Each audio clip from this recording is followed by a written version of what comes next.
Hello friends, welcome to this channel. तो आज मैं आपको बहुत ही सुंदर, बहुत ही खूबसूरत कहानी सुनाने जा रही हूँ। नो डाउट आपको बहुत बहुत बहुत मजा आने वाला है, तो हमारे साथ एंड तक बने रहिएगा। तो चलिए बिना देर किए अपना चैप्टर का एक्सप्लेनेशन शुरू करते हैं। एक नगर में एक ऊंचे से पिलर पर एक सुंदर मूर्ति लगा हुआ था। वह मूर्ति एक हैप्पी प्रिंस का था। उसका शरीर सोने की पत्तियों से ढका हुआ था। उसकी आंखें नीलमणि से बनी थी और उसकी तलवार पर एक लाल मणि जरा हुआ था। लाल मणि यानी रूबी। जब हैप्पी प्रिंस जीवित था तो वह एक खुशी भरे महल में रहता था और वो हमेशा खुश रहता था। उसे पता नहीं था कि आंसू क्या होते हैं, इसलिए उसके दरबारी उसे हैप्पी प्रिंस कहकर बुलाते थे। उसकी मृत्यु के बाद उसकी एक मूर्ति इतनी ऊंचाई पर लगा दी गई कि उसे वहां से उसके नगर में रहने वाले सभी लोगों का दुख जीवन स्पष्ट दिखाई देता था। जब वो ये सब देखता था तो उसकी आंखों में आंसू भर जाते थे। वह गरीबों की सहायता करना चाहता था, किंतु वह बेबस था क्योंकि उसकी मूर्ति उस पिलर के साथ बंधी हुई थी। फिर भी उसने एक छोटी सी पक्षी के माध्यम से, एक छोटी सी पक्षी के हेल्प से जरूरतमंदों की सहायता की। एक दिन राजकुमार ने एक स्वॉलो को अपने पैरों के नीचे विश्राम करते देखा। उसने स्वॉलो से कहा, दूर एक गली में किसी गरीब का घर है। एक गरीब स्त्री वहां रहती है। उसका बेटा बीमार था, उसे बुखार था और वह संतरे खाना चाहता था, लेकिन गरीब स्त्री के पास संतरे खरीदने के लिए कोई पैसे नहीं थे। राजकुमार ने स्वॉलो से कहा कि वह उसकी तलवार से लाल मणि उखाड़ ले जाए और गरीब स्त्री के पास पहुंचा दे। स्वॉलो ने वैसा ही किया। उसने मणि ले जाकर गरीब स्त्री के पास रख दिया। उसने उसके लड़के के माथे पर अपने पंखों से हवा भी किया। उसके बाद राजकुमार ने एक अंधेरे कमरे में बैठा हुआ एक युवक देखा। वह युवक एक नाटक लिख रहा था, किंतु सर्दी इतनी ज्यादा थी कि वह आगे नहीं लिख पा रहा था। उसके पास जलाने की लकड़ी खरीदने के लिए कोई पैसे नहीं थे। राजकुमार ने स्वॉलो से कहा वह उसकी आंख से एक नीलमणि निकालकर उस युवक के पास ले जाए।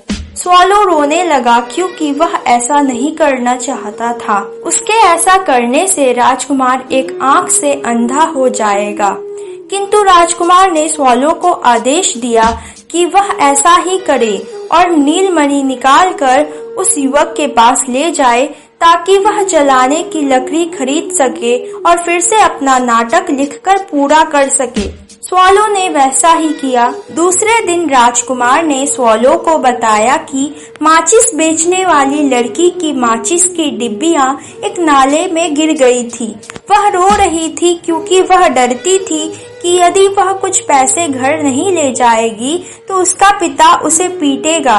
हैप्पी प्रिंस ने स्वॉलो से कहा कि वह उसकी दूसरी आंख का नीलमणि निकालकर उस गरीब लड़की के पास ले जाए।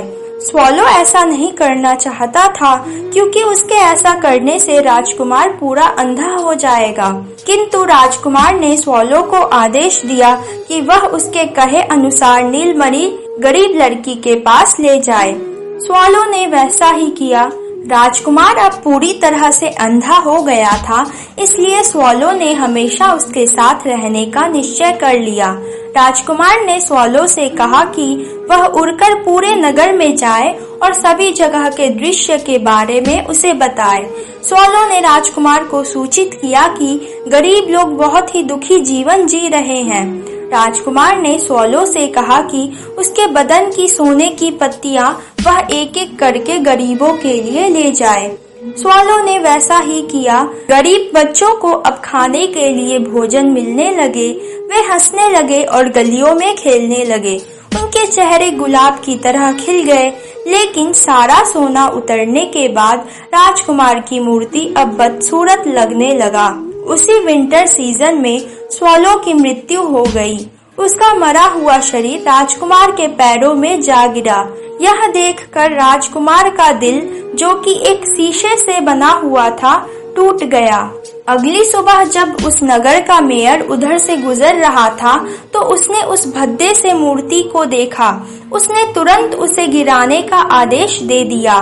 मूर्ति को एक भट्ठी में पिघला दिया गया, लेकिन उसका टूटा हुआ दिल न पिघल सका, इसलिए उसे एक कूड़े के ढेर में फेंक दिया गया, जहाँ पर वह मरा हुआ स्वॉलो भी पड़ा हुआ था। ईश्वर ने अपने दूतों में से एक दूत को भेजा कि वह उस नगर में से 2 सर्वाधिक सबसे मूल्यवान चीजें चुनकर लाए।